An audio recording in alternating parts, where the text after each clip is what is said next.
الحمد للہ رب العالمین نحمده ونصلی علی رسوله الکریم اما بعد فاعوذ باللہ من الشیطان الرجیم بسم اللہ الرحمن الرحیم اتل ما اوحی الیک من الکتاب واقم الصلاة ان الصلاة تنہی عن الفحشاء والمنکر صدق اللہ العظیم قال النبی صلی اللہ علیہ وسلم الصلاة عماد الدین صدق رسولہ النبی الکریم۔ السلام علیکم ورحمۃ اللہ وبرکاتہ۔ محترم حضرات، اللہ تبارک و تعالیٰ کا بے انتہا فضل و کرم ہوا کہ اللہ تبارک و تعالیٰ نے ہم سب کو مسلمان بنایا۔ اس کے ساتھ ہمیں کچھ فرائض کی ذمہ داری دی، اس ذمہ داری کو ہمیں بخوبی ادا کرنا ہے۔ اسلام کے فرائض میں سے سب سے پہلا فرض نماز ہے۔ نماز افضل ترین عبادت ہے۔ اللہ تعالیٰ نے دن اور رات میں 5 نمازیں اس امت پر فرض فرمائی۔ نماز ہر شخص پر فرض ہے، چاہے مرد ہو یا عورت، جوان ہو یا بوڑھے، بیمار ہو یا تندرست، گھر میں ہو یا سفر کی حالت میں، کسی حالت میں بھی نماز کا چھوڑنا جائز نہیں ہے۔ قرآن کریم میں اللہ تبارک و تعالیٰ بارہا فرماتا ہے کہ نماز قائم کرو، نماز قائم کرو، نماز قائم کرو۔ قرآن کریم میں جگہ جگہ نماز پڑھنے کا حکم دیا گیا ہے اور ہمارے لیے اس کو قائم کرنا بہت ضروری ہے۔ قرآن میں اللہ تبارک و تعالیٰ نے بہت زیادہ جگہوں میں نماز پڑھنے کی تاکید کی گئی ہے، حالانکہ اللہ تعالیٰ صرف ایک بار بھی اس کا حکم دے تو کافی ہے۔ اس سے صرف نماز کی اہمیت کو بتلانا مقصد ہے۔ نماز کو معمولی عبادت مت سمجھو، بلکہ یہ سب سے اہم اور بنیادی عبادت ہے، اور آخرت کی کامیابی کے لیے 5 وقت کی نمازیں پابندی سے پڑھنا اور پورے احکام و آداب کے ساتھ۔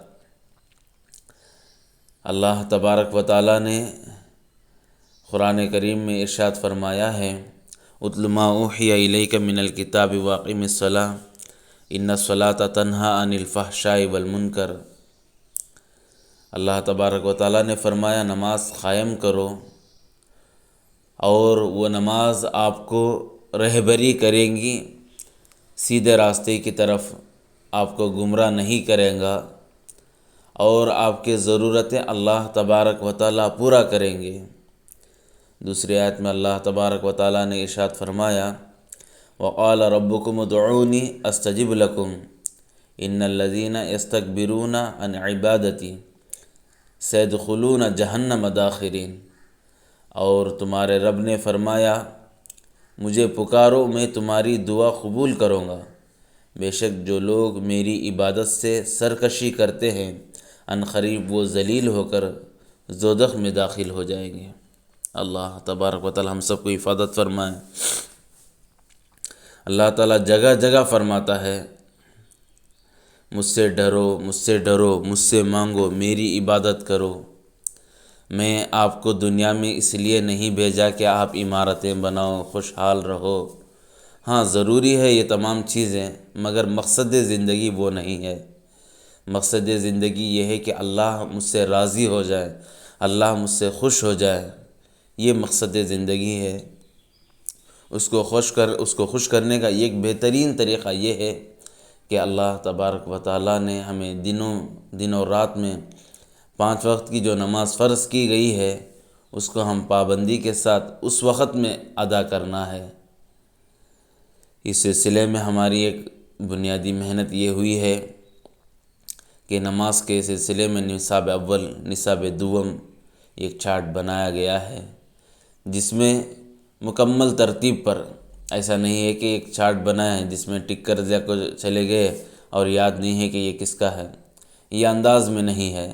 الحمدللہ دیا گیا ہے کہ یہ گھر کے افراد کون ہیں، ان کا نام، ان سے رابطہ کر سکے، ان کا فون نمبر، سرپرست کا ہو یا ذمہ دار کا ہو ان کا فون نمبر، جس محلے سے ہو اس محلے کا نام، جس بستی میں ہو اس کا نام لکھیں، اور بہتر یہ ہے کہ نیچے آپ کا نام لکھ کر آپ کا عمر لکھیں۔ اس لیے لکھا گیا ہے کہ اس عمر میں آ کر ہمیں ان تمام چیزوں کو پابندی کے ساتھ کرے اور آئندہ کریں گے، یہ ایک ترتیب کے لیے دیا گیا ہے۔ ایسا نہیں ہے کہ جائزہ لیتے ہیں، خود کا جائزہ لینا وہ دوسری ترتیب ہے۔ یہ ہے کہ خود کو ان تمام چیزوں کے اندر لانا ہے۔ جب تک مسلمان اور مومن ایک ڈھانچے کے اندر نہیں جاتا، جب تک وہ نہیں بنتا۔ ڈھانچہ یہ ہے کہ آپ صلی اللہ علیہ وسلم جو فرمائے ہیں، اللہ تبارک و تعالیٰ نے جو قرآن کریم میں جو فرمایا ہے، اس کے اندر آ جانا ہے۔ اس کے اندر جب تک ہم نہیں آئیں گے، جب تک کامل مومن نہیں بنیں گے۔ کامل مومن بننے کے لیے سب سے ضروری چیز یہ ہے کہ نماز کا پابند ہو جانا۔ فرمایا گیا ہے کہ الصلاۃ عماد الدین، نماز کو قائم کرو۔ نماز دین کا ستون ہے۔ اللہ اکبر، ایک عمارت کے لیے ستون جتنا ضروری ہے، اس طرح ہمارے ایمان کو، مومن کو اپنا ایمان قائم رکھنے کے لیے نماز کو قائم کرنا بہت ضروری ہے۔ اس لیے فرماتا ہوں کہ مقصد زندگی چھوڑ کر ضروریات زندگی پر لگ جانا، اس کو مقصد زندگی بنا لینا، یہ بالکل صحیح نہیں ہے۔ اس لیے ایک ترتیب دیا گیا ہے کہ نصاب اول میں سب سے پہلے آپ کا نام لکھیں، عمر لکھنا ہے تو عمر بھی لکھ لیں، اگر گھر کے افراد کا نام لکھنا ہے تو لکھ لیں، یا ویسا نہیں ہے تو باپ، بیٹا، بھائی، بہن، اس طرح لکھیں۔ اگر ان حضرات کا عمر لکھنا ہے تو عمر لکھیں، ورنہ آپ کو کچھ یہ ہے تو چھوڑ دیں اس کو۔ پھر سب سے پہلے نصاب سے اٹھائیں کہ ہمیں کب اول کلمہ آتا ہے یا نہیں۔ اول کلمہ یہ ہمیں سوچ لیں گے تب چھوٹی چیزیں کئی کو پوچھتے ہیں یہ کیا ہے، آرام سے آ جانا، نہیں، اس کی ادائیگی صحیح معنی میں ہونا ہے۔ اور اس کے بعد ہے وضو کے فرائض، غسل کے فرائض، سورۃ فاتحہ، سورہ اخلاص، تشہد، یہ تمام اگر نصاب اول کے بنیادی چیزیں ہیں۔ اگر کسی حضرات کو یہ بھی نہیں آتا ہے تو یہ یاد کر کے اس پر نماز پڑھنے والا بن جائیں۔ جب یاد ہو جائیں تو اس پر رائٹ کا نشان لگائیں، اس لیے کہ کوئی سی چیز ہمیں مکمل طور پر صحیح ادائیگی کے ساتھ یاد ہو گیا ہے کر کے ہم نہ معلوم ہونا، اس لیے یاد ہونے کے بعد رائٹ کا نشان لگائیں۔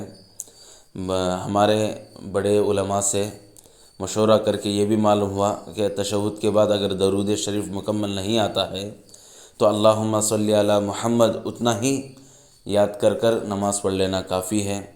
اگر دعائے مأثورہ نہیں آئے تو استغفر اللہ پڑھ کر اپنا نماز مکمل کر سکتے ہیں۔ یہ بڑے علماء اور فتوے کے ساتھ ہمیں کہتے ہیں۔ یہ تمام چیزیں یاد ہونے کے بعد اس کو ٹک کرا لیں تاکہ ہمیں معلوم ہو کہ یہ یاد ہے یا نہیں۔ اس کے بعد گھر کے افراد کا بھی جائزہ لیں۔ ہمیں گھر کے افراد کا جائزہ لیتے ہیں کہ ان کے ضروریات کیا ہیں، وہ ضروریات ہم لوگ ہی مہیا کرتے ہیں ان کی ضروریات، مگر یہ آ کر آخرت بنانا ہے، دنیا بھی بنانا ہے، اس لیے ان کا جائزہ لیں کہ ان کو کلمہ آتا ہے یا نہیں آتا ہے تو صحیح طریقے پر آتا ہے۔ بہت سے حضرات کلمہ پڑھتے ہیں لا الہ الا اللہ محمد الرسول اللہ، رسول اللہ کہنا غلط ہے، رسول اللہ کہنا ہے۔ یہ بہت سے بڑے حضرات کو بھی معلوم نہیں ہوتا ہے، اس لیے ہمارا کلمہ صحیح ہے۔ ہمیں وضو کر کے نماز پڑھ لیتے ہیں، ہمارا وضو صحیح ہے یا نہیں، غسل کر لیتے ہیں، غسل صحیح ہے یا نہیں، ان تمام چیزوں کو صحیح طریقے پر یاد کر کر اس کا جائزہ آپ خود لیں۔ ویسا نہیں ہے کہ ویسا نہیں ہو تو کئی ذمہ دار حضرات یا بڑے علماء کے پاس جا کر ملاقات کریں یا کتاب کا مطالعہ کریں۔ ویسا نہیں تو ہمارا ویب سائٹ ہے، اس میں بھی جائیں گے wifaq.in، اس میں ہمیں مکمل طریقہ لائے ہیں، وضو کے فرائض، غسل کے فرائض، سورہ فاتحہ، سورہ اخلاص، پورا مکمل ترجمے کے ساتھ لا کر ہے، اسے بھی آپ دیکھ لیں۔ یہ ایک بنیادی محنت ہے۔ یہ تمام چیزیں یاد ہونے کے بعد نماز چارٹ میں آپ یہ ٹک کریں کہ فجر ہمیں پڑھ لیے، ظہر پڑھ لیے، عصر پڑھ لیے، مغرب پڑھ لیے، عشاء پڑھ لیے، اس لیے کہ ہر ایک چیز کا ہم آ کر جائزہ لیتے ہیں کہ ہمارے پاس کتنا کیا ہے۔ ہمیں آج صبح گئے، وہاں کام کو گئے، یہاں کام کو گئے، یہ جمع کرے، گھر میں کون آئے تھے، گھر کے باہر کون گئے تھے، یہ تمام چیزیں ہمیں معلوم ہوتا ہے۔ بعد میں ہمیں یاد کر کو آپس میں مذاکرہ بھی کرتے ہیں، فلاں آئے تھے، فلاں نہیں آئے تھے، ان سے بات ہوئی، ان سے بات ہوئی، یہ کام ہوا، وہ کام ہوا۔ اس کے درمیان یہ چیز نماز ہمیں آج 5 وقت کی نماز پڑھے یا نہیں، اس کی جائزہ محاسبہ نفس کرنا ضروری ہے۔ اس لیے آ کر یہ فجر، ظہر، عصر، مغرب، عشاء، یہ تمام نماز پڑھنے کے بعد ہمیں ٹک کر لیں۔ کبھی کسی صورت میں قضا نہیں ہونا ہے، کبھی کسی صورت میں اگر قضا ہو گیا تو قضا ادا کر کر اس کو رون کا نشان لگائیں اور اللہ سے معافی مانگیں، تو انشاءاللہ ہمیں آئندہ قضا نہیں کریں گے، ادا کر لیں گے۔ اللہ سے معافی مانگ کر اس کا رون کا نشان لگائیں۔ یہ ترتیب اس لیے دیا گیا ہے کہ خود نماز کی پابند ہوتے ہوئے دوسروں کو بھی نمازی بنائیں۔ اللہ تبارک و تعالیٰ سے دعا ہے کہ اللہ تبارک و تعالیٰ ہم سب کو پابندی کے ساتھ نماز پڑھنے کی توفیق عطا فرمائے۔ اور یہ تمام چیزیں آپ فل اپ کر لیے، ٹک کر لیے، تو ایک نمونے کے طور پر اس کا ایک فوٹو لے کر ہمیں بھیج دیں، اس لیے کہ ہمیں دوسرے حضرات کو بھی آپ کے نام اور آپ کا بارے میں ذکر نہیں کریں گے، صرف دکھائیں گے نمونے کے طور پر یہ ٹک کر ہے یا نہیں، وہاں تک کٹ کر کو ٹک کر ہے یا نہیں دکھائیں گے انشاءاللہ۔ اس لیے وہ جو عمل کریں گے اس کا ثواب انشاءاللہ آپ کو بھی ملے گا، ہم سب کو بھی ملے گا۔ امید ہے اللہ تبارک و تعالی ہم سب کو اس پر پابندی کے ساتھ عمل کرنے کی توفیق عطا فرمائے۔